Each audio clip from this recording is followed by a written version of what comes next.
Welcome to the Indiewood Podcast, a podcast about independent film and the many hats filmmakers wear in order to get those films made.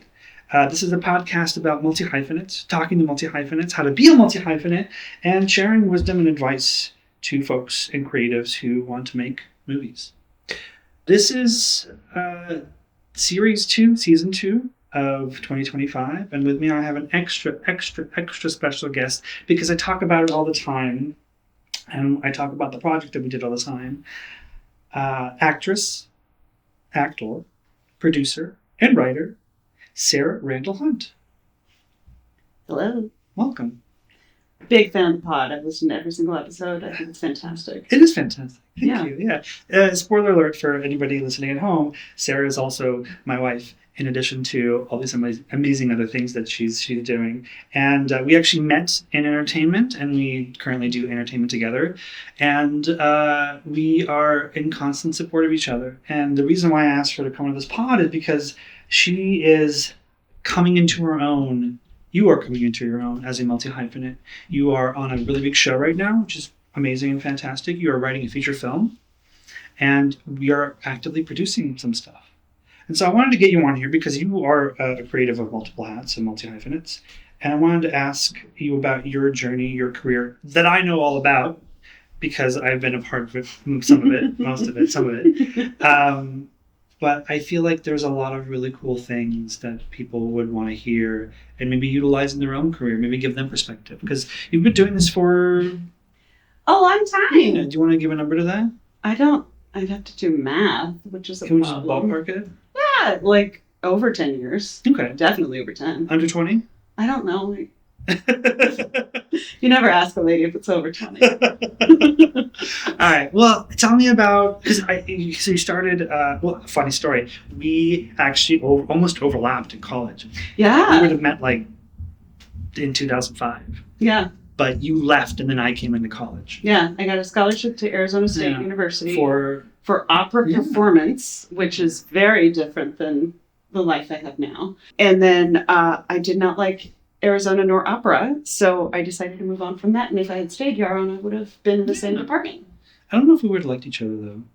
I hope so. I hope so, too, but we were both, like, cooler when we got older. Yeah. I was kind of a weirdo. Yeah. Oh, so then you went to Emerson. You got your degree in musical theater, and then you went to New York. You did a lot of really cool plays in musical theater. But the story you keep telling me is that you got a degree in musical theater, and then you started doing a bunch of plays that were sad in a bummer. Well, that even happened in college. So I had this I have a fantastic cousin who is a brilliant singer and performer who's on Broadway right now in What a Wonderful World. A Wonderful World on Broadway.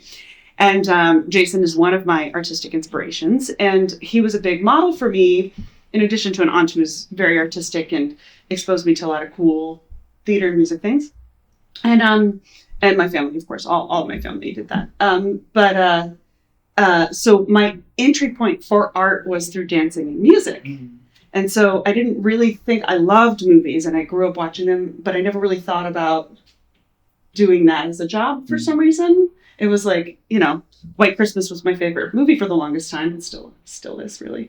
Yeah, so I started off modeling kind of what the path that my cousin took with opera performance, then quickly was like, oh wait, I think I want to do musical theater. Yeah, music and theater. Mm-hmm. And then when I was in school for musical theater, I did not a single musical. I did all the plays. I did very dramatic and dark things. And the joke has always been like, what's Sarah going to do? My mom was like, can you please just do a comedy?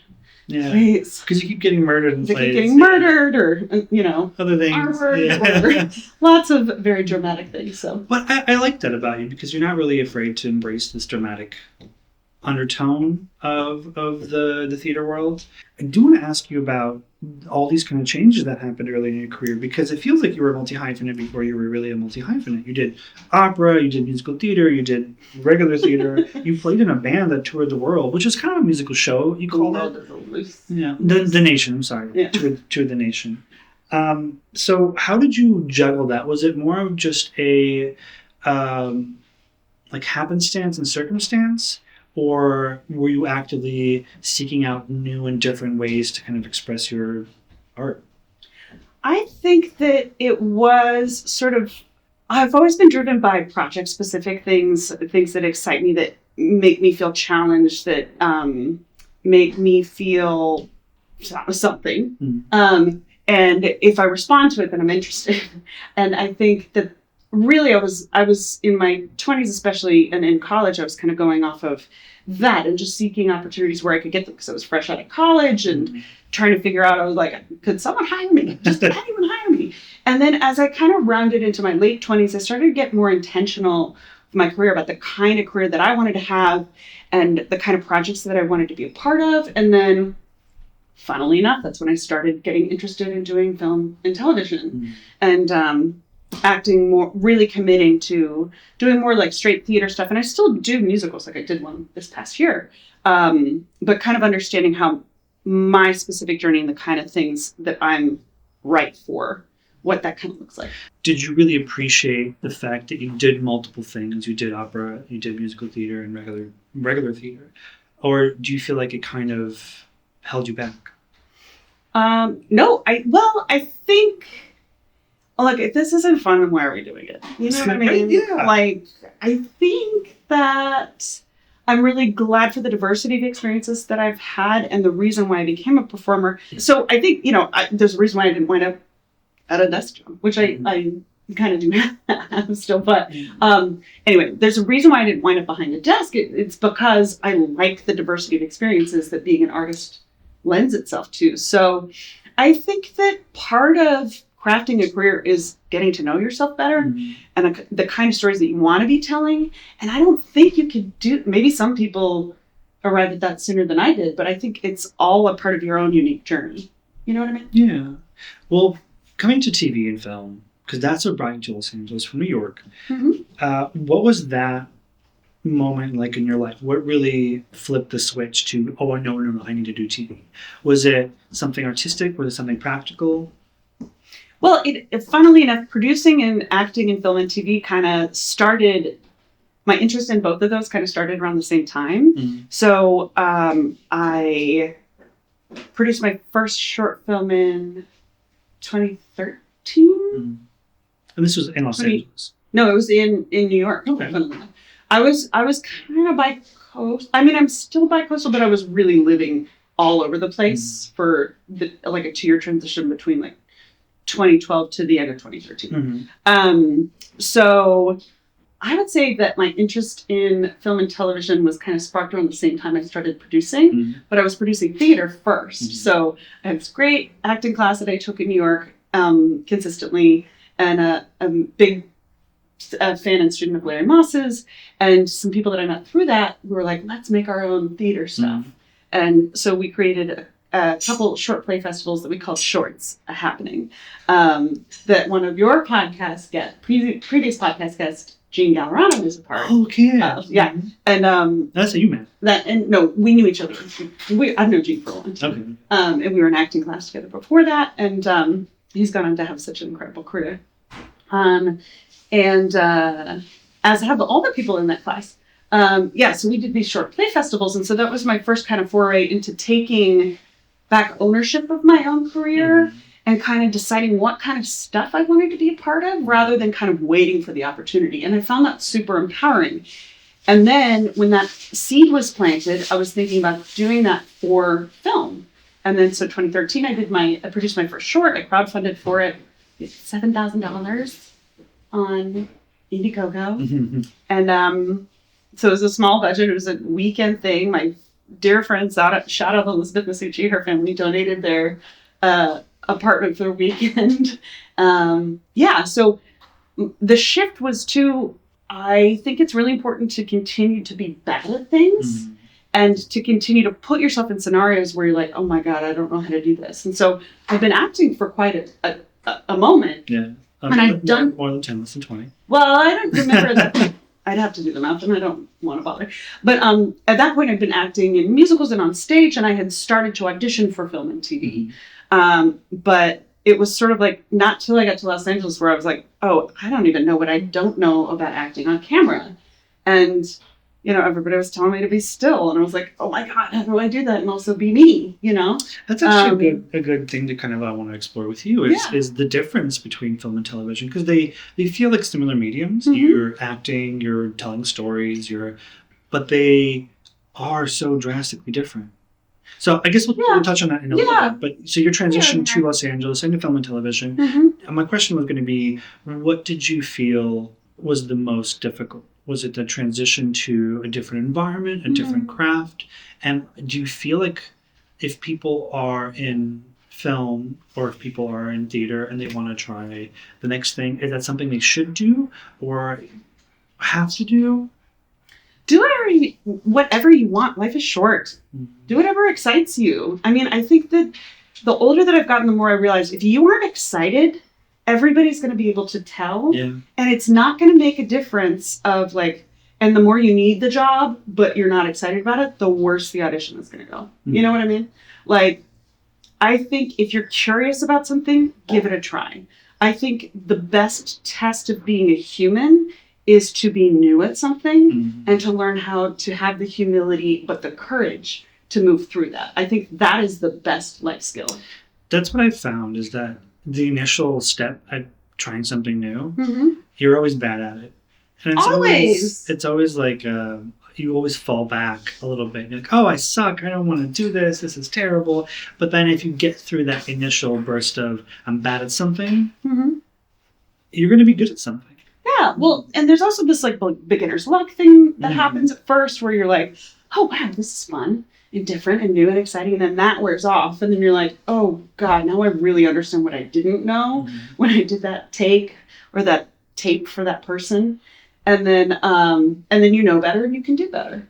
When you started producing your own theater, when you got together with everybody, did you feel like that was part of something that you wanted to do and explore new things and like, oh, this is like really cool art that I want to do? Or was it more out of necessity? Like I wasn't getting enough of the things that I wanted to be in, so I'm going to make it on my own. I think it was both. I mean, I've had big chunks of time where I was not working.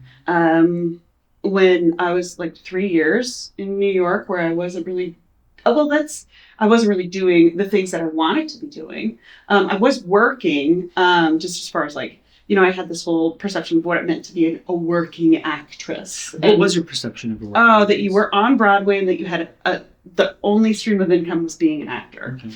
And I think just the way the world is now, that's just that is fantastic for those people that can happen to. But also I think it's more and more normal for that to be not the end game, but a great year. You know what I mean? I think it's totally normal to have several, even, Mint Mobile and all of these other, you have a tequila brand. Yeah. You're not just, nobody's just making money anymore off of just being on that show. I mean, it's fantastic if you can, and some people are, but, my cousin always says, it's people who book being on Broadway are we're part of the lucky club that wound up here. And some of it's luck, but a lot of it is preparation. And I think luck is opportunity meets preparation. That's what JJ and I on the previous series talked about. Was this opportunity meets preparation. Yeah. And what that means, is that luck? And do you embrace it? Do you, is it something that you have to rely on, or is it something you build yourself? And I think in part you do. I think synchronicity is like energy. Where energy goes, energy flows. Yeah. And even if I am risking something by sending an email, the positive momentum that I get from sending that email to this person who feels scary to me, starts to unlock things in other ways. And so every little bit of action where you put your energy, it expands. And so anytime you are voting for yourself or for a project that you've either had a hand in creating or you're curious about writing, or anytime you do that for yourself, it changes how you show up for yourself in the world, which is only going to help you. I like that. And so coming to theater and coming to Los Angeles and how we met, which is I was doing a pilot. We were casting a pilot that was self-produced, and that's how we met. Yeah. But that's a story for a different day. For you came here, you had, you were on a movie, you did a movie with Vince Vaughn called Unfinished Business. You eventually had a small a role on Blackish, and then you now are on a show called 1923. Mm-hmm. So from the beginning of you arriving and then being here, how long was that? 2013 to now. So what's the math on it? 2013 to now? it's over 10 years. Yeah, it's 12 years. Yeah, that's a long time. It So is. It's like 11 years and whatever, 6 months or something. I know there's some saying, or some people kind of bring it up in this way where they're like, okay, well, I have this much time to succeed. What's your take on that in the sense, like, is there a time limit for success, or? I think that everybody develops on a different level. And I know there's these concepts of like, it takes 10 years to create genius. And I think that that's true just from but I think that's not the full story. I think it takes 10 years to get really good at something. Mm-hmm. And I think it takes 10 years to feel confident in your ability to do it well. Mm-hmm. And then from there, it has to be opportunity meets preparation plus self-confidence and a belief in yourself. And I had a long journey. Can I curse on this thing? Yeah. A long ass journey with that. I think that was an acting teacher. Larry said to me very early on, he's like, the biggest thing you're going to have to work on is your relationship with yourself. Mm-hmm. And that has been a journey for me. But over time, I have found skills and taken swaths of time with the help of a very supportive partner. That's great. Yeah, right? Dreamy.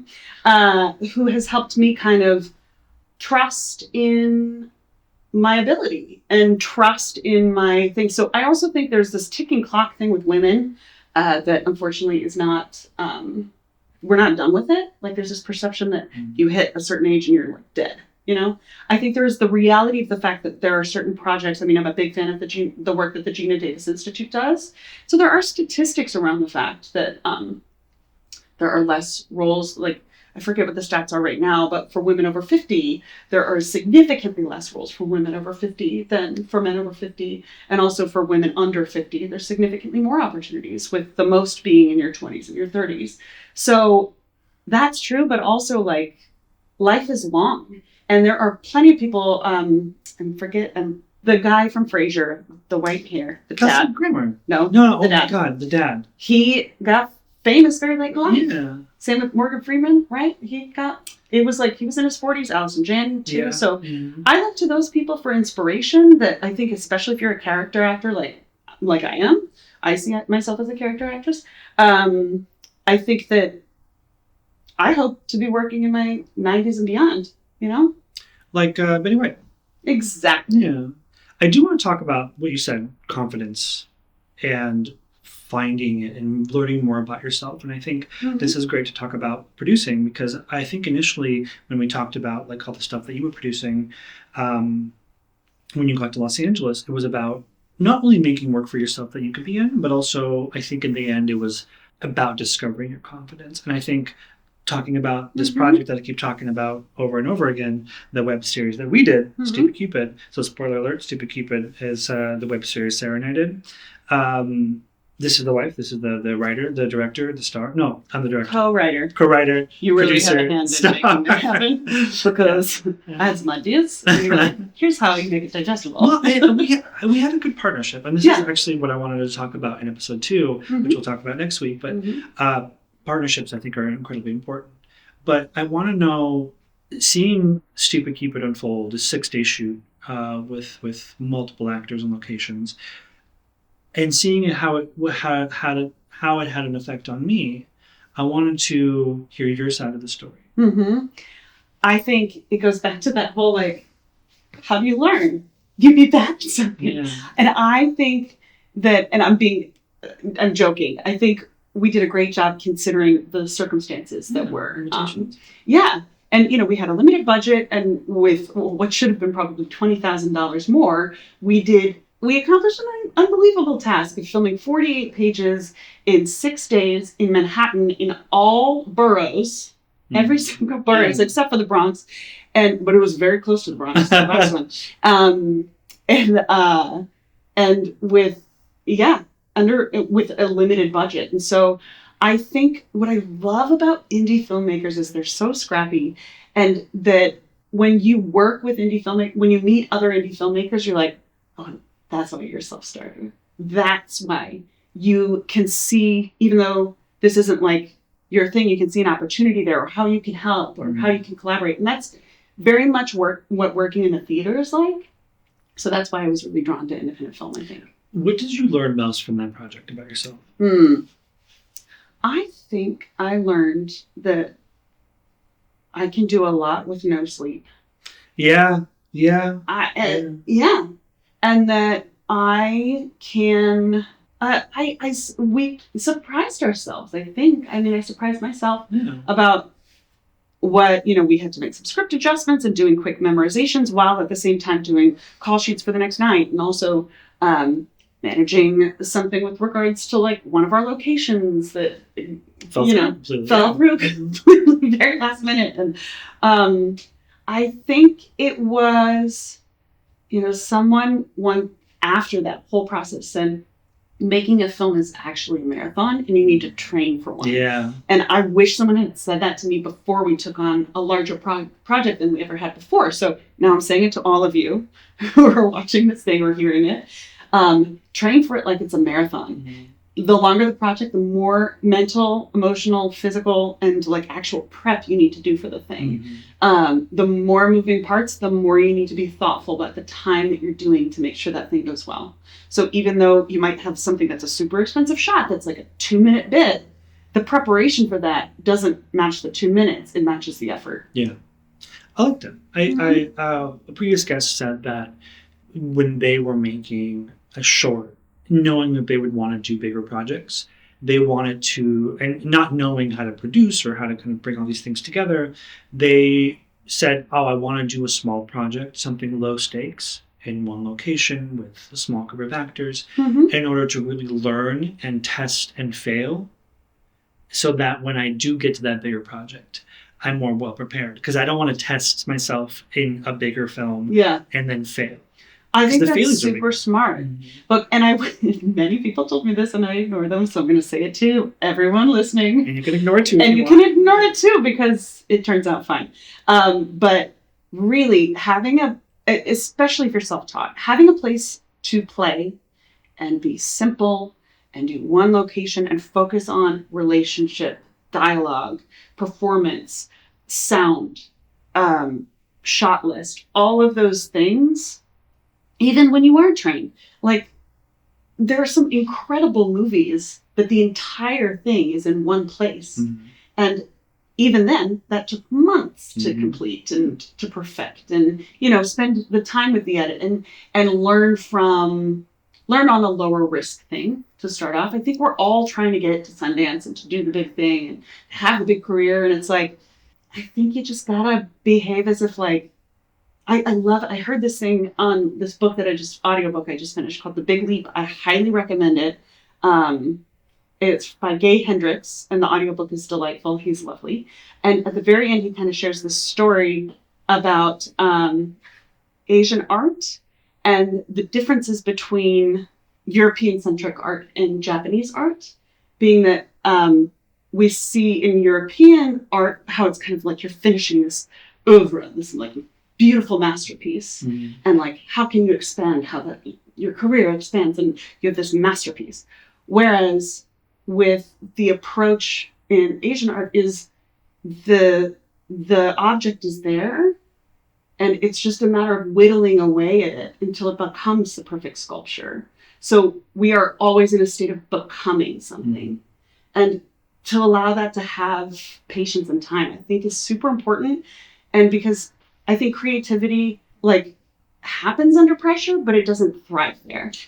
I think you're totally right. In a pinch, if you are talented, if you have experience, if you've been working on it, if you've been putting in that time, you can produce something good in a pinch if you're really put under pressure. Mm-hmm. But then you got an ulcer. Exactly. You produce an ulcer as well. So you're going to do another one? But I think what you said is also correct about having the time and the patience and the consistency. So for those listening at home, stay consistent, try new things, explore, make mistakes, but really keep it low stakes. Make mistakes, low stakes. Yeah. Get messy. Like the whole reason why everybody gets into this is because you were the weird kid who like did something funky that made everybody laugh, or you're the one that like, you know, got obsessive about the sandbox or like playing with mud pies. Like, just be that person. Be that version of you. Like, think of little kid you and do everything from there. We did Stupid Cupid together. You are currently writing a feature with someone, and then you've done a myriad of other films, and also worked in really big productions with other people and collaborated with really cool people. So I really want to talk to you about partnerships, but I think we'll save that for next week. You got it. Yeah. So thank you for listening, everyone. I hope this was helpful, and I hope you are going to take more risks and fail more and learn and grow more. And we'll see you next week. Can't wait. Thanks for having me, hon. Take care. Thank you for listening to the Indiewood Podcast. You can find the podcast and anywhere you find your podcasts or on the CFA YouTube channel. From the CFA Network, Cinematography for Actors is bridging the gap through education and community building. Find out about us and listen to our other podcast at cinematographyforactors.com. Cinematography for Actors Institute is a 501c3 nonprofit. For more information on fiscal sponsorship, donations, because we're tax exempt now, so it's a tax write-off, and upcoming education, you can email us at contact@cinematographyforactors.com. Thanks.